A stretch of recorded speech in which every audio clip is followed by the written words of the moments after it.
In January 2024, I was 200 pounds. My average blood pressure was 152/82, and my A1C was 9.1%. A year later, I had lost 44 pounds and my blood pressure and my blood glucose were normal. If you're considering trying keto, here are my top 10 tips. Number 1, get clear on why you want to do keto. Want to say anything about that? Yeah, I think you'll be more likely to keep going if you know why you're doing it. Like for me, the big why was to be healthier, and be around for my old age, to be with Deb and the kids and the grandkids, Yeah, I would actually add on to that. You've probably, if you're trying to get healthier, maybe you've tried a lot of different ways, including calorie counting and different things, and sort of know enough about keto. And if you feel like you're getting into it just because, wow, it sounds great to have like 4 steaks in a day, maybe it's not necessarily the right thing for you, if you're just like kind of don't know enough about it, maybe. Yeah, because I've actually had people say that, like kind of like feel like, oh, that much meat is really bad for you, as though, you're sitting around like eating 4 steaks, Yeah. Though some people might be, I don't know. True. I'm a big believer that different things work for different people. Good point. Good point. So, number 2, find support online or in person, or both, preferably. Yeah, that's like a super important tip, because it's sort of hard to kind of do alone if you don't at least have an accountability buddy. And so luckily, we have each other for this. Yeah. And you have other ththings, right? You're online. Don't you have people online who you listen to? Yeah. I have Dr. Boz, Dr. Jason Fung, Ben Azadi from Keto Camp, like all kinds of people I found online. And then within the comments, you can find a really supportive community too.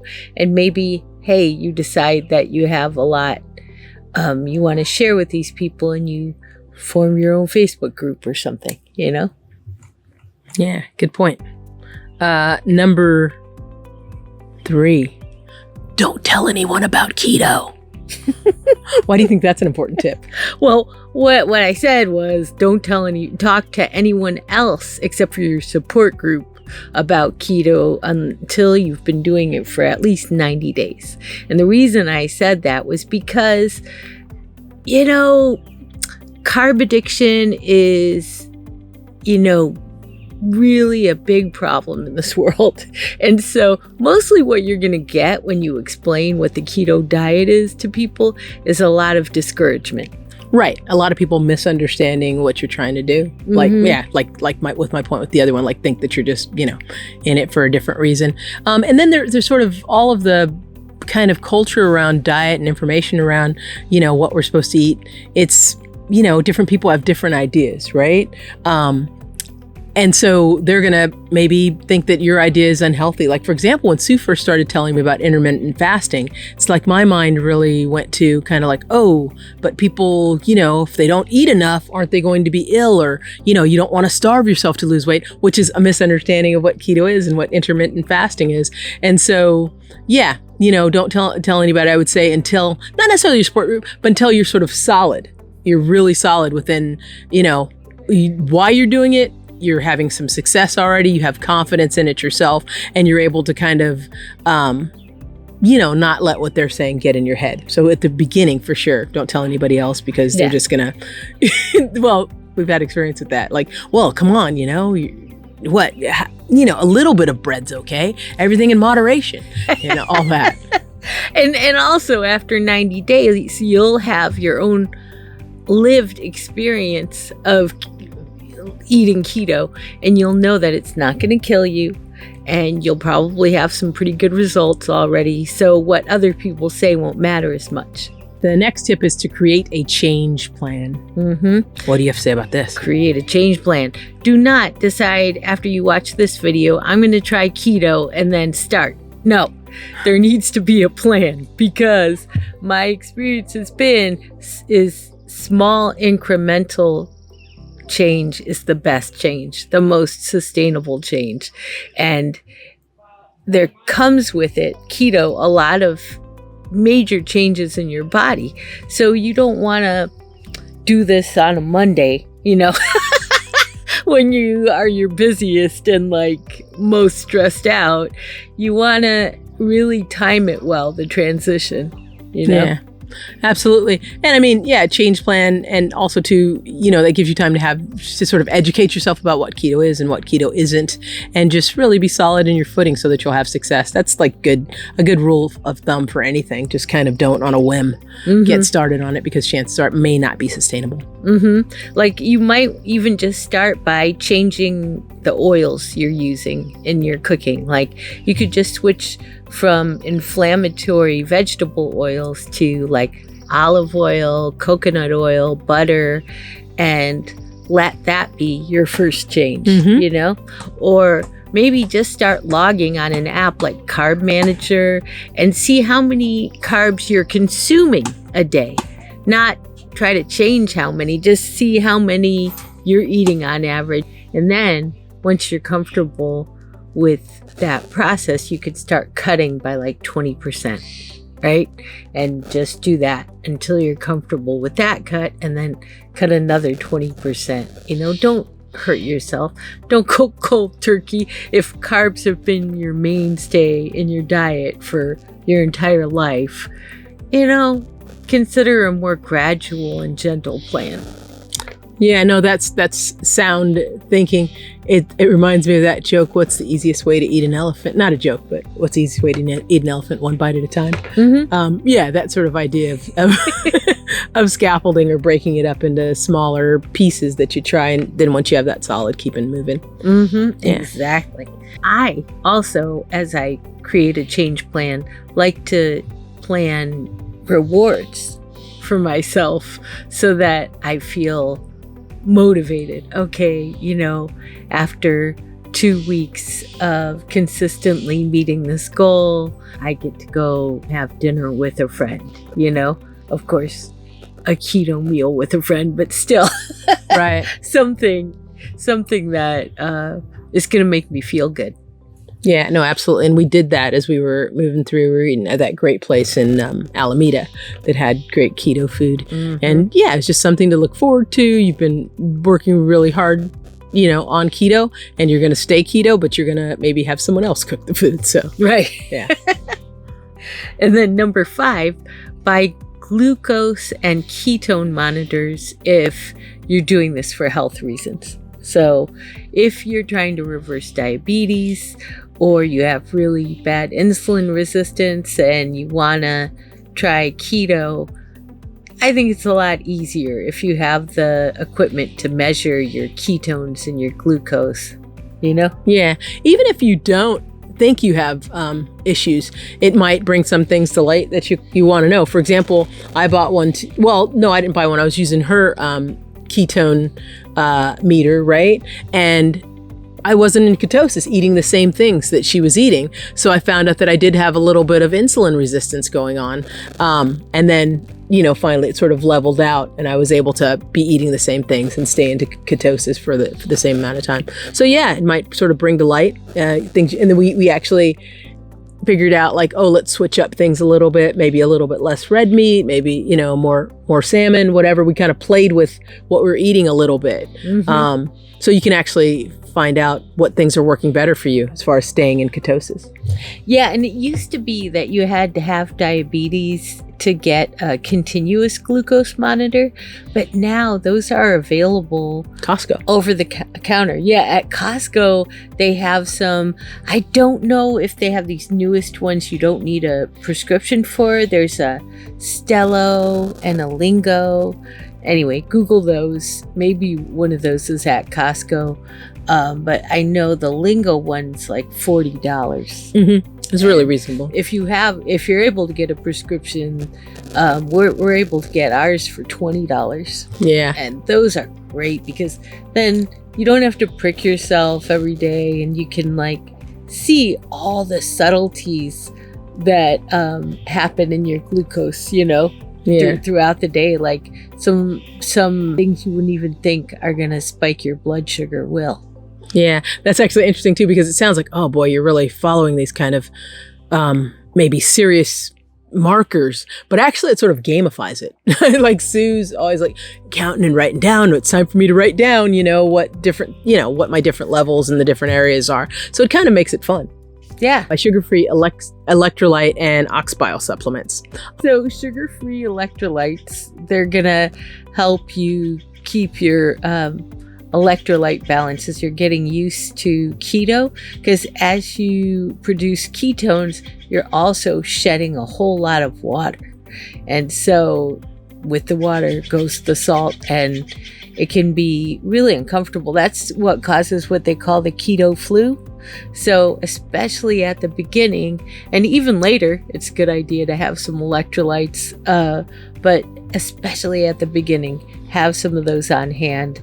And I think Element's really good, but I'm sure there are less expensive ones. In fact, I think we bought a less expensive one. I can't remember the brand. Mm-hmm. Yeah, we did. I can't either. It was came in a tub. We bought it on Amazon. Mm-hmm. I would suggest buying not a bunch of it at first, because even though Sue talks about just spoke about the seriousness of, you might get the keto flu and you're shedding all the salt.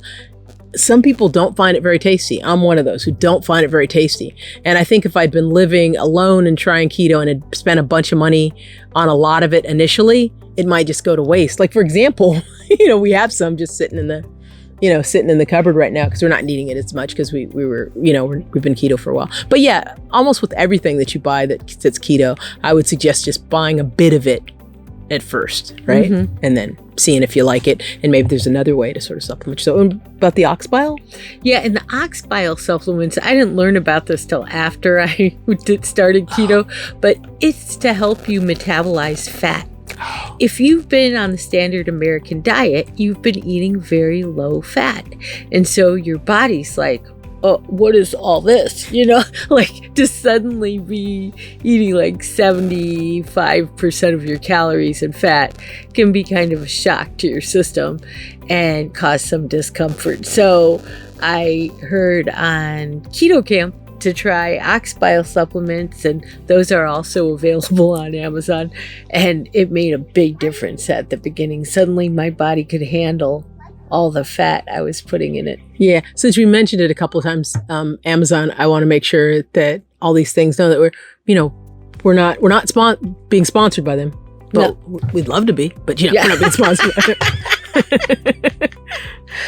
Number 7, start reducing your carb use. So I started on this earlier, but if you don't mind logging, it's a great way to figure out how many carbs you're consuming in a day. You could also just kind of on a piece of scratch paper, write down the number of net carbs and everything that you're consuming that has carbs. Some things don't. That's why we love butter and meat and fish, because there's no carbs there. Cheese. A lot of cheeses. Some cheeses have a little bit, but most cheeses have 0. And the kinds I really like sharp cheddar and Parmesan. It's so nice that some of my favorite cheeses don't have any carbs. Does Compozola have carbs?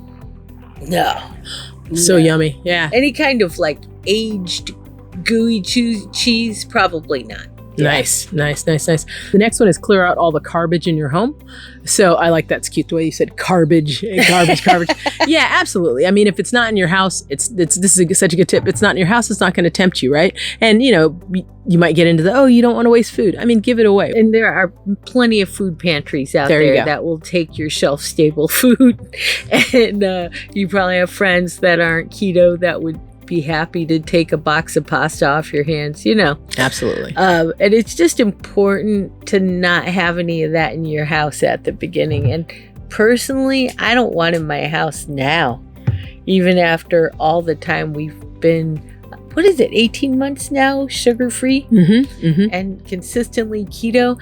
I don't want that stuff in my house. I don't trust that it's not going to call to me. Sugar will call to you if it's in the cupboard.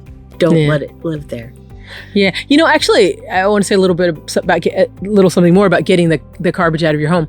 Don't sort of, I have this loaf of bread. Why don't I just eat it? Because it'll be my last time with bread. Because that's part of like ramping yourself up slowly. If you eat a bunch of carbs during the time when you're creating your change plan, and then the next day jump on it, you're going to really be suffering. So don't binge on your favorite parts of it and then go ahead and start, the keto plan. Don't eat that entire box of Oreos or whatever. I hate Oreos, actually. I always did. But yeah, don't eat that entire packet of Oreos.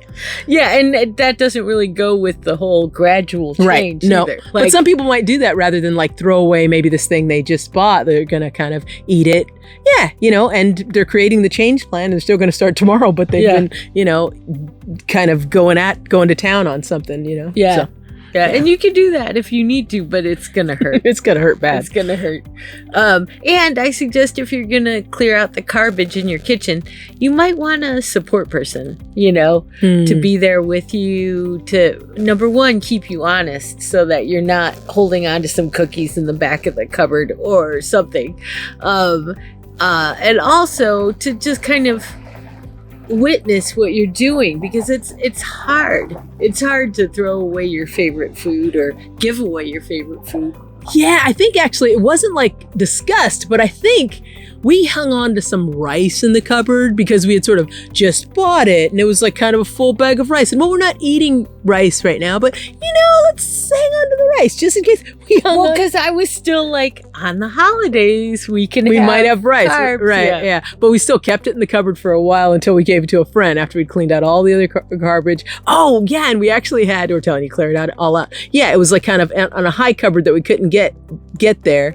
And then we still actually had a couple of other things just that we couldn't reach easily, and then finally we gave those away. Well, and those were Famiko's things. Right. At that time we were taking care of my mother-in-law, who was, we weren't having her be keto, and we were having her enjoy whatever she wanted. So yeah, we had some of the things on the shelf. We kept them up high so we couldn't get there easily. Right. Yeah. But yeah, get a friend to help you if you can. Yep. Good idea. Number 9. Meal and snack plan and make a grocery list. Now, I think this is pretty basic for a lot of people, but I know a lot of people who've never made a meal plan or a grocery list in their life. They just kind of like figure out what they feel like when they get to the store and then put it in the cart and come home and somehow make meals out of whatever they bought, right? But like, when it comes to being new on keto, you really want to think it out. Like, what am I going to want to eat this first week with very low carbs? You want to think that out, and also have enough snacks in the house so that when you get hungry, there's something there that's keto and you're not tempted to go out and get something that, isn't there. Right, exactly. Like, we'll have like some nuts or some cheese or some sort of like, high quality lunch meat type thing, and yeah, I mean, it's really important so that you kind of, when you get those cravings, you know what you're going to. You have your plan. You know what you're going to.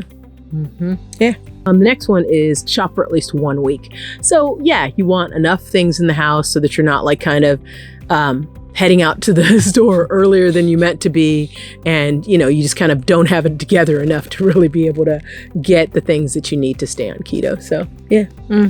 Yeah, it cracks me up like how many grown adults I've known who've never shopped for an entire week before.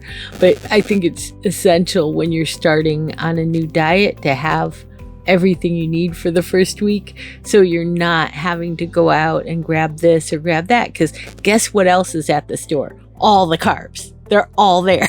Yeah, you're saying like you don't know how many grown adults, but I think that's might be common for some single people too. You were raising kids and you had to make sure there were food and there were meal plans and stuff, but I think a lot of single people are ones who do that. And yeah, there were a lot of times when I bought for the week, and there were a lot of times when I just sort of figured it out night by night. So yeah, which is fine, right? If you're not trying to eat a certain way, but if you are, it's important that you stay stocked with stuff. Yeah, it was actually deadly when then too, because I wouldn't be paying attention to what's in this or necessarily necessarily, right?